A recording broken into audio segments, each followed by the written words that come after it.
આખું ગામ બોલો, હાલો આખું ગામ બોલો. કયું ગામ કીધું? અમૃતવેલ ગામ. અમૃતવેલ. એક મિનિટ અમૃત, હા અમૃતવેલ બોલો મળાલો. અમૃતવેલ મહુવા તાલુકો. અમૃતવેલ મહુવા તાલુકો, જિલ્લો ભાવનગર. ઓકે. હા, મારું નામ છે ભૂપતભાઈ શિખરભાઈ વાઘ. ઓકે. હા, હવે અમારા ગામમાં જે એટ્રોસિટીનો બનાવ બન્યો છે એ મારા કાકાનો દીકરો ભાઈ થાય છે. ઓકે. એનું નામ છે કમલેશભાઈ બીજલભાઈ વાઘ.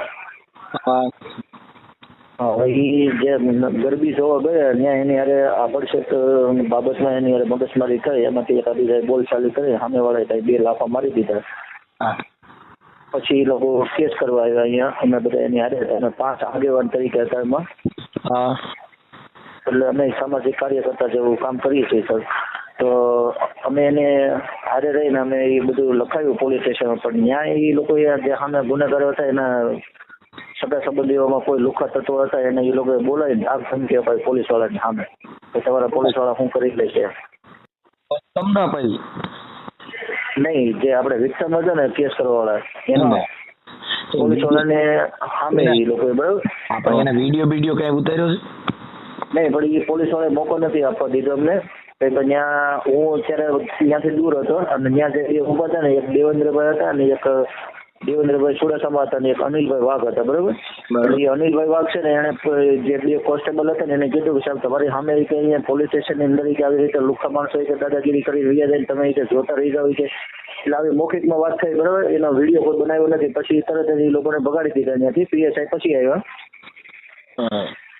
હા, એટલે હવે એ લોકોને એ સામે બ્રાહ્મણ છે અને 3 કોળી સમાજના છે, કોળી પટેલ. હા, એમાં વિટનેસ કે એવિડન્સ કઈક હોવું છે. અત્યારે મોબાઈલ બધી દીધા જ, વિડીયો ઉતારવા જ દીધા. એટલે મુદ્દો એ છે કે એવિડન્સ ન હોય તો આક્ષેપ કહેવાય. આક્ષેપ છે ને એ કોઈ પણ માણસ કરી શકે. તો તમે કરી શકો ભાઈ પોલીસ વાળાને સામે 2 લાફા મારી લીધા તો એ ઉભું રહેતું નથી. હા, બરોબર છે.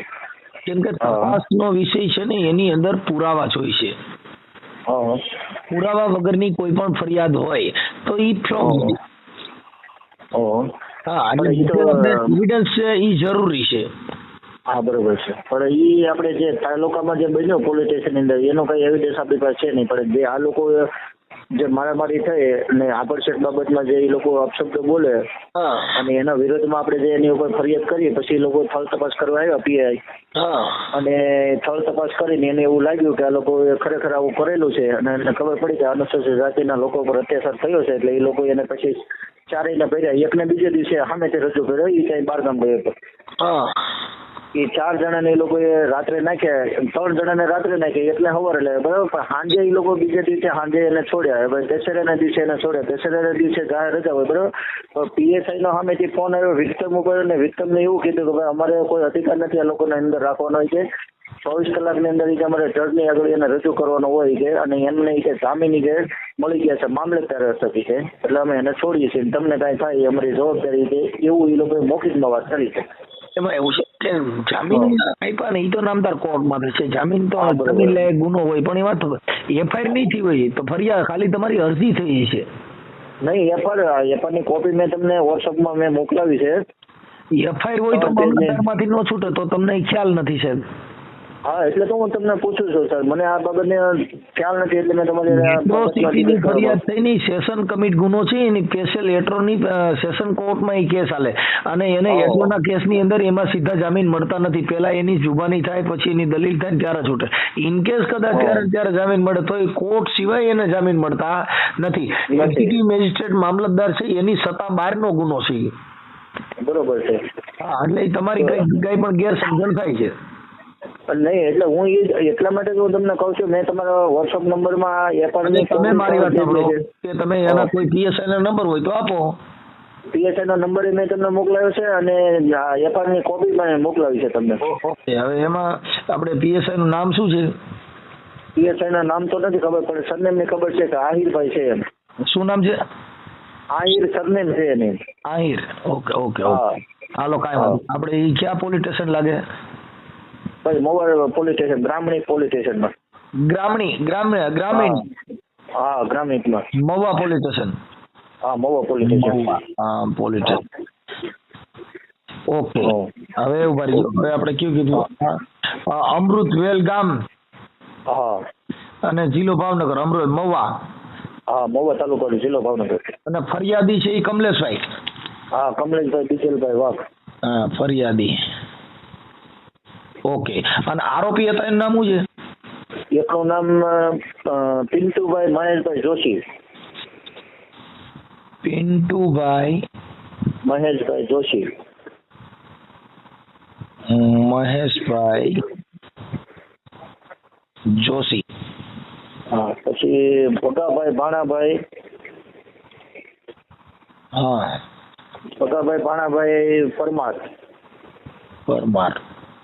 હા પછી ધીરુભાઈ ભાણાભાઈ પરમાર. ધીરુભાઈ ભાણાભાઈ પરમાર. ઓકે હાલો. હવે હાલો હજી એક બાકી છે. વાલજીભાઈ દુદાભાઈ સરવૈયા.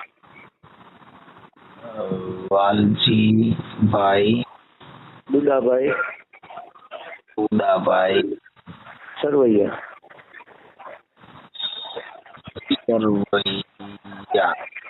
હા પછી મનસુખભાઈ એક મહત્વની વાત એ છે કે વાલજીભાઈ દુદાભાઈ છે ને એની ઉપર આ ત્રીજી એટ્રોસિટી છે.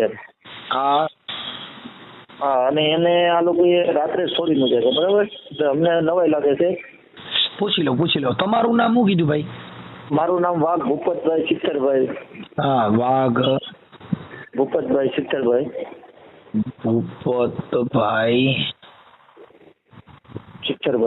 શીતરભાઈ. હા શીતરભાઈ. ઓકે ભાઈ હાલો. ઓકે. હા તમારો મોબાઈલ નંબર કેટલા દીધા?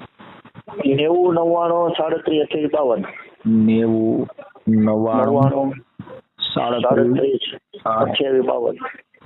2852.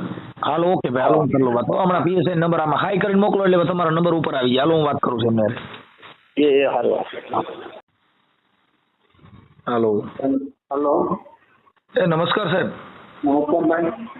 આપણે મહુવા તાલુકા પોલીસ સ્ટેશન માંથી પીએસઆઈ બોલો છો? હા પીએસઆઈ બોલું ને મહુવા તાલુકા પોલીસ. હાજી. હવે આપણે ઓલા કંઈક અમૃતવેલ ગામની અંદર કમલેશભાઈ બિજલભાઈ વાઘ હાજી એમની ફરિયાદ હતી ને એના ઓલા આરોપી સાહેબ ધરપકડ થઈ કે કેમ થયું એનું? હવે છે ને વડીલ કોણ બોલો આપ? હું સાહેબ સામાજિક કાર્યકર મનસુખભાઈ ગોવિંદભાઈ રાઠોડ, રામોદ, તાલુકો કોટડા સાંગાણી, જિલ્લો રાજકોટ થી બોલું છું. મનસુખભાઈ હવે છે ને આપના કાર્યકરોનો મને સાંભળો 5મા 6થા કાર્યકરનો ફોન આવ્યો. હાજી. હવે એમની 3 RS મુજબની ફરિયાદ છે. એટ્રોસિટીની ફરિયાદ આપણે તરત લઈ લીધી. જગ્યા ઉપર હું જઈ આવ્યો. અટકાયતી પગલા લઈ લીધા. અને આપણને લગભગ મારા ખ્યાલ મુજબ એક પણ કાર્યકરશ્રીને એવો આઈડિયા નથી કે ભાઈ અત્યારે અર્નેશ કુમારના જજમેન્ટ મુજબ 7 વર્ષથી નીચેના કોઈ પણ ગુનામાં હવે કોઈ પણ આરોપીઓને એરેસ્ટ કરવાના હોતા નથી. બરોબર. મને ખ્યાલ છે સાહેબ, એ મને ખ્યાલ છે.